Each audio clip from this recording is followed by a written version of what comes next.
Alors moi je vais parler déjà de deux choses. On va parler un peu d'écologie. L'écologie c'est très important que la planète elle est en danger. Demain j'ai peur de mourir. Bon ça c'est une blague. Hein. Juste une chose par rapport au boulot. J'ai un client 65 ans. Il me dit bon bah il a l'âge et il m'a dit j'ai rendez-vous tout à l'heure parce que il a la cocoasphère, l'agripplasphère et le troisième bonus, le tétanos. C'est qui ça? C'est un client. Parce que À quel âge là?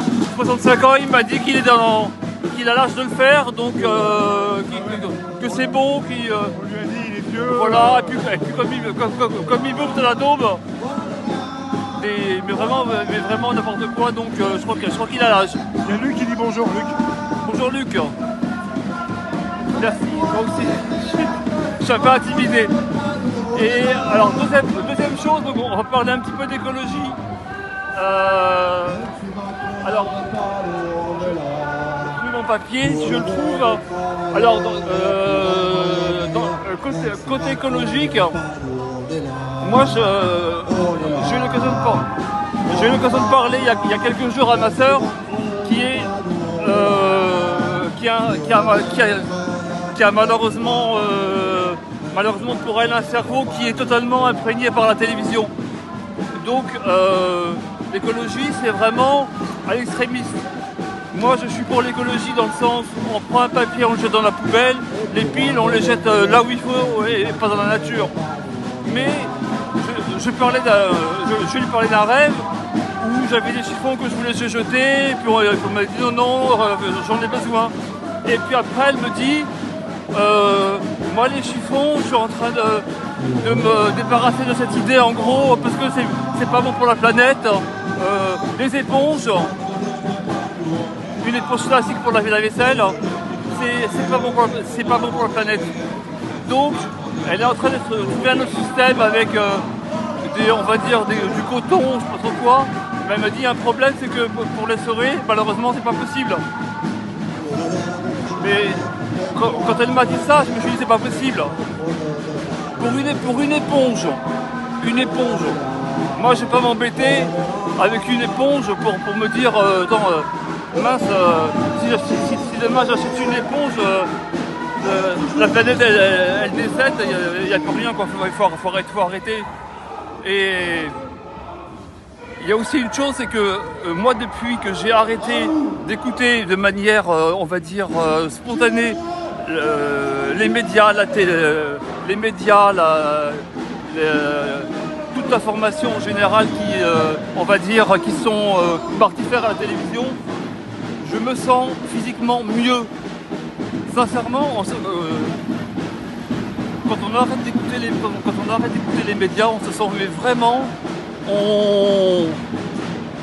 on déstresse, et c'est un bonheur. Et là tout à l'heure dans le métro, c'est un bonheur écologique. Il y a la pub pour l'Europe avec l'Europe c'est la paix, l'Europe c'est les moulins à vent, enfin les machins qui tournent là. Enfin c'est que des choses. Et puis là je reçois une publicité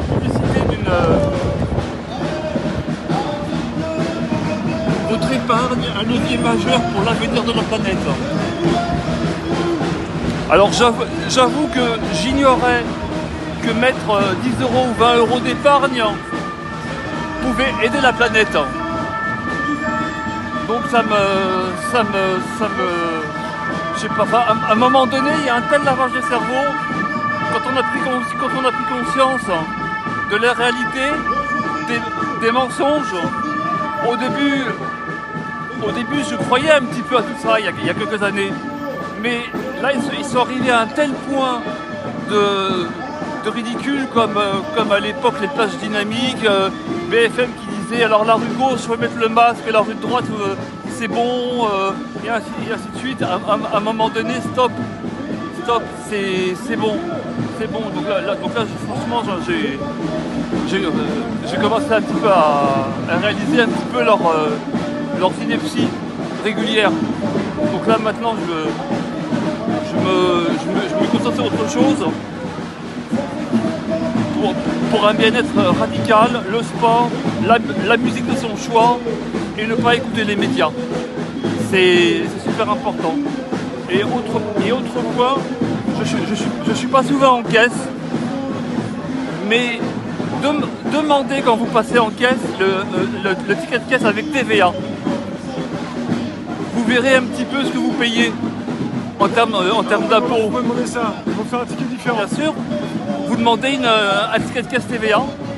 Et moi, les rares fois où je suis resté, pour 2-3 articles, 80 centimes, 1,20 €, 1,50 €. Alors, quand on imagine, si on fait 100 € de course par exemple, il y a au moins 20 € de TVA. Facilement. Parce que il y a la TVA à 5,5 et la TVA à 20%. Mais la TVA à 20%, elle est quand même majoritaire. Parce que si vous achetez de la lessive, 20%, du café, 20%, du chocolat avec des noisettes, je précise, avec des noisettes, 20%. Parce que si vous prenez du chocolat de nature, si la loi n'a pas changé, c'était 5,5. Mais depuis qu'on est passé en zone euro, je pense qu'il y a beaucoup de choses qui n'auraient pas pu être faites, qui ont été faites, mais qui n'auraient pas pu être faites maintenant. À savoir, par exemple, là où il y a une voiture, à l'époque la TVA sur l'automobile, c'était considéré comme du luxe. Et la TVA sur les voitures était de 33,33. Pour ceux qui n'étaient pas nés ou qui ont oublié, 33% de TVA. Un tiers du prix était une taxe. Maintenant, on est passé à 20%. L'eau minérale, par exemple, il y a plus de 20 ans en arrière, c'était 20%, c'était l'équivalent de 20% de taxe. Maintenant, on est passé à 5,5. En zone euro, avec les lois qui nous gouvernent, je ne suis pas sûr que l'on puisse, si vraiment on le souhaitait, pouvoir baisser cette taxe. Et en ce moment, on est donc submergé de pubs de l'Union européenne, justement, dans les espaces publics, métro, abribus et autres, et j'imagine à la télévision, mais bon, ça j'écoute pas, sur justement l'Europe c'est la paix, l'écologie avec les moulins à vent et compagnie. J'imagine que nous payons tous par nos impôts cette campagne publicitaire qui, je présume, est imposée par l'Union européenne. Je n'ai pas de certitude, mais je pense que l'Union européenne, comme beaucoup d'autres règles, nous impose sûrement de diffuser ces campagnes de publicité. Et il y a même, j'ai vu récemment une campagne de publicité de la France pour des dévendeurs. Alors les dévendeurs, Oui, c'est quoi? c'est par exemple, il y a les vendeurs, par exemple, on va dans un magasin de télévision, on va acheter une télévision, ça c'est un vendeur. Mais leur campagne, c'est on va dire un peu pour le recyclage. Donc à savoir pour eux, il faut le ramener chez un spécialiste qui répare le truc pour qu'il dure plus longtemps, pour la durabilité. Alors, ça c'est bien pour ceux qui le souhaitent, mais à force d'imposer ce genre de système, comme par exemple une nouvelle proposition, je crois qu'elle est en vigueur, mais il me semble, à savoir pour pouvoir réparer ces vêtements où on a une aide, on va dire entre guillemets, pour réparer ces vêtements usagés qui peuvent être portés par exemple. Donc ça c'est quelque part c'est un petit peu être un petit peu, je dirais pas pouilleux, mais presque, on devient un petit peu rabaissé quoi. Si on est obligé d'avoir de l'aide pour pouvoir réparer quelque chose, soit on le fait soi-même, soit on se débrouille pour avoir d'autres vêtements. Mais moi, il ne viendrait jamais à l'idée d'aller voir une personne qui fait de la couture pour lui demander de me réparer et en même temps pour lui certifier un reçu pour pouvoir avoir une déduction. Donc pour moi ça me paraît impensable. Pour moi c'est pas trop dans ma logique des choses. Et ce que j'ai entendu qui me paraît aussi logique, quand on parle par exemple pour les voitures électriques entre autres, il y a les 3/4 du monde qui vont partir avec elle. Il n'y a pas de bug, ça n'existe pas. J'ai jamais eu de bug, il n'y a pas de bug. Non, il n'y a pas de bug. Il n'y a jamais de bug, cher Rémi. Tout va bien, la vie est belle. Il faut arrêter de rigoler, le combat il se passe ici. Oui, les voitures électriques, Nous on est en France. le principe, les gens ne peuvent pas les acheter pour la grande majorité parce que ça coûte trop cher. Donc, elles sont subventionnées. Il va falloir. Donc, C'est la... ah pardon. Donc elles sont subventionnées et comme toute chose qui est subventionnée, ça veut dire que ça ne marche pas. Parce que comme le disait quelqu'un que je suis, il disait si vous voulez acheter je sais pas moi, un frigo, il n'y a pas de subvention, ça se vend tout seul. Si vous en voulez un, vous en achetez un. Une voiture électrique, personne n'en veut. Ça roule pas longtemps, vous ne pouvez pas aller loin avec.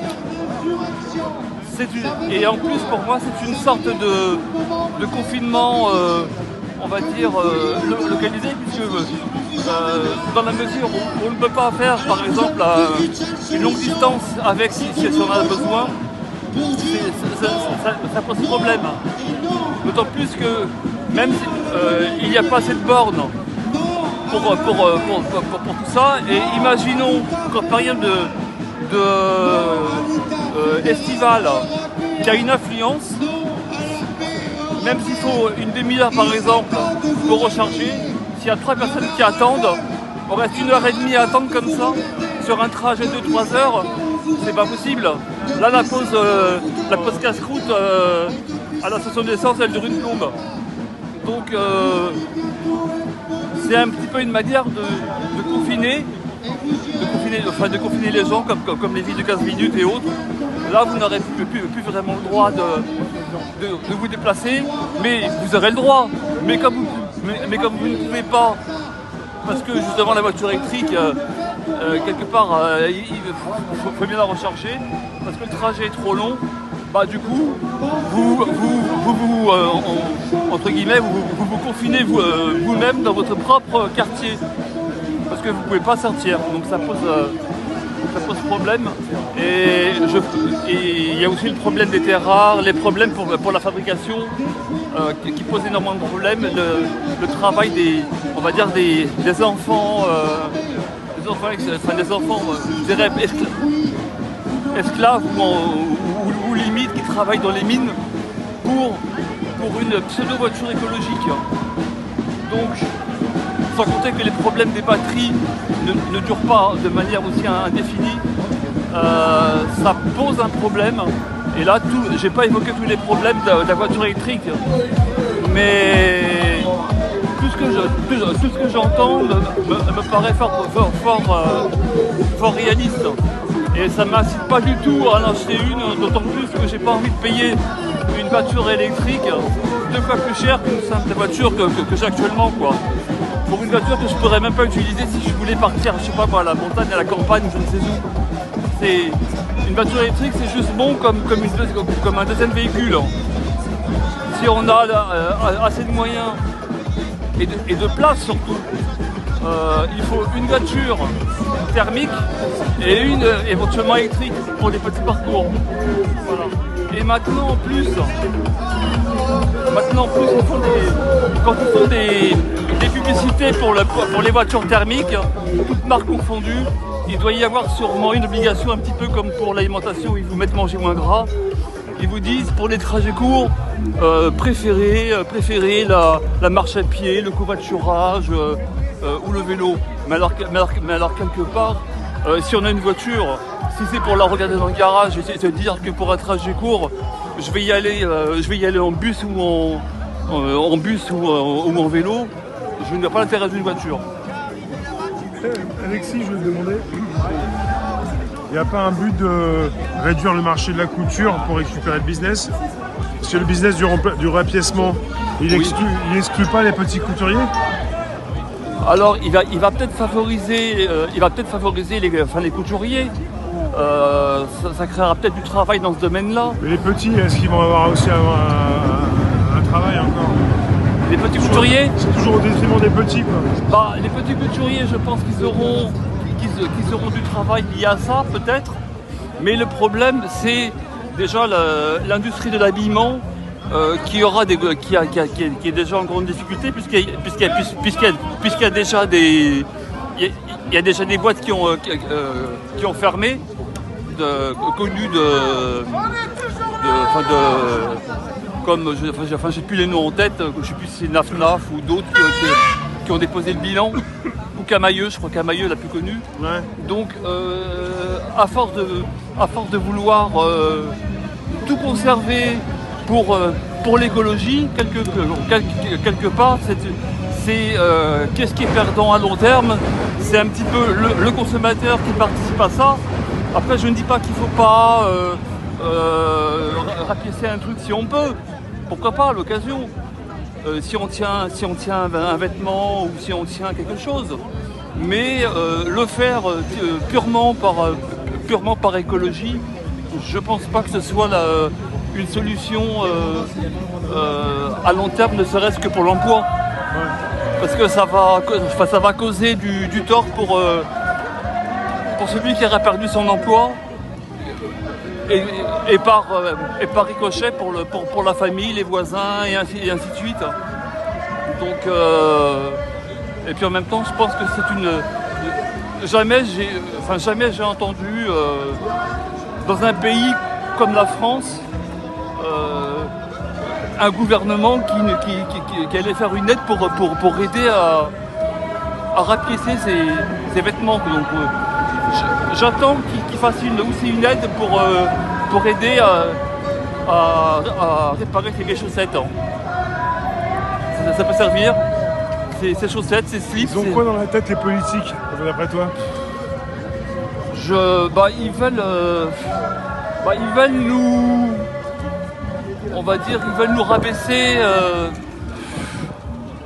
ils nous rabaissent déjà par l'humiliation, par le fait justement de nous proposer des mesures totalement je dirais humiliantes, parce que le fait de devoir aller parce que si on fait ça aussi, c'est aussi une question de moyens. Si on n'a pas les moyens de s'acheter un vêtement neuf et qu'on est obligé pas par volonté mais par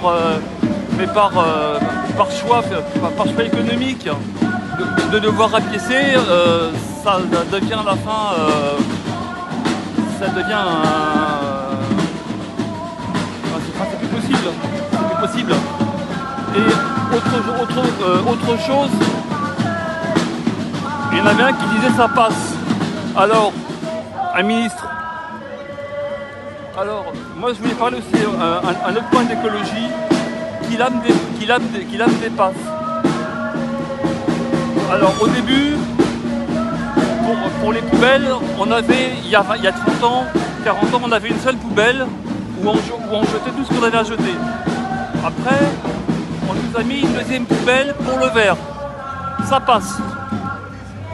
Après, on nous a mis une poubelle pour les végétaux, les feuilles mortes et autres. Ça passe. Et là maintenant, on va avoir une poubelle pour nos déchets alimentaires. Et là pour moi ça passe plus. Là c'est le summum de non. Il est hors de question que je participe à cette bêtise. Ceux qui veulent, qui le souhaitent, ils peuvent acheter un compost. Mais de là à dire maintenant vous avez un passage par semaine où vous devez jeter vos déchets alimentaires. Déjà moi, tous mes aliments, je les mange. Donc déjà de ce point de vue-là, j'ai aucun déchet alimentaire de ma part. Mais si c'est pour jeter quelques épluchures de légumes ou autres dans une poubelle spécifique, donc faire venir un camion qui va passer une fois par semaine pour jeter mes 20 ou 30 grammes d'épluchures, sincèrement non. Je ne participerai pas à ce qui fut a priori un test qui fut concluant d'après la communauté de ma région. Voilà. Merci Alexis. De rien. Plaisir.